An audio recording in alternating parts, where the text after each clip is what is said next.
ආයුබෝවන් අපේ YouTube channel එකට ඔබව ආදරයෙන් පිළිගන්නවා.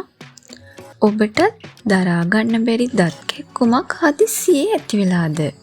වෛද්‍යවරයෙක් හමු වෙනකන් සහනයක් ලබා ගන්න පුළුවන් ගෙදරදීම කළ හැකි පහසුම සහ ඉක්මන්ම ප්‍රතිකාර 5ක් ගැනයි අපි අද කතා කරන්නේ. මතක තියාගන්න මේවා తాවකාලික විසඳුම් පමණයි. අනිවාර්යෙන්ම දන්ත වෛද්‍යවරයෙක් හමු වෙන්න ඕනේ. පළමුවෙන්ම සරලව සහ වඩාත්ම ඵලදායී ක්‍රමය ලුණු වතුරෙන් සේදීම. ලුණු කියන්නේ ස්වාභාවික විෂබීජනාශකයක්, ඉදිමුම අඩු කරන දෙයක්. උණුසුම් වතුර වීදුරුවකට ලුණු තේ හැඳි භාගයක් දාලා දිය කරලා විනාඩි භාගයක් විතර කටේ හොඳින් සොලවලා ඉවත් කරන්න. දවසට 3 වතාවක් මේක කරන්න පුළුවන්. දෙවනුව වේදනාව හිරිවැට්ට වීමට සහ ඉදිමුම අඩු කිරීමට සීතල තැවිල්ලක් දෙන්න.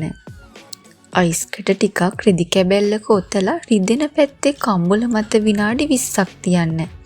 මේකෙන් රුධිර නාල හැකිලෙන නිසා වේදනාව අඩු වෙනවා. තුන්වෙනි එක තමයි දත් කැක්කුමට ඇති පැරණිතම ප්‍රතිකාරයක්. කරාබුනැටි. මේවායේ තිබෙන යුජිනෝල් කියන සංයෝගය ස්වාභාවික වේදනානාශකයක් ලෙස ක්‍රියා කරනවා.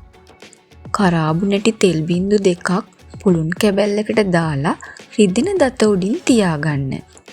එහෙම නැත්නම් කරාබුනැටි 1-2ක් හපලා රිදෙන දත ළඟ තබාගෙන සිටින්න. හතරවෙනි ප්‍රතිකාරය තමයි ස්වාභාවික ප්‍රතිජීවකයක් වන සුදුලූණු. සුදුලූණු වල තියෙන ඇලිසින් වලට බැක්ටීරියා විනාශ කිරීමේ හැකියාවක් තියෙනවා.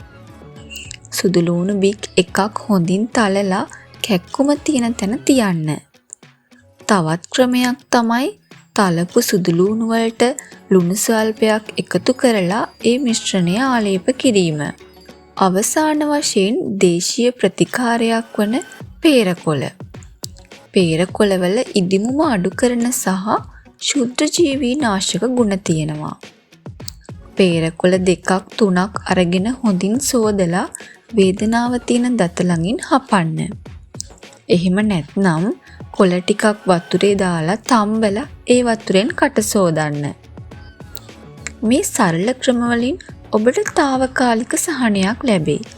නමුත් වේදනාව දින 1කට වඩා පවතී නම් උණ හෝ ඉදිමුමක් ඇතනම් ඔබ අනිවාර්යෙන්ම දන්ත වෛද්‍යවරයෙකු හමු විය යුතුයි.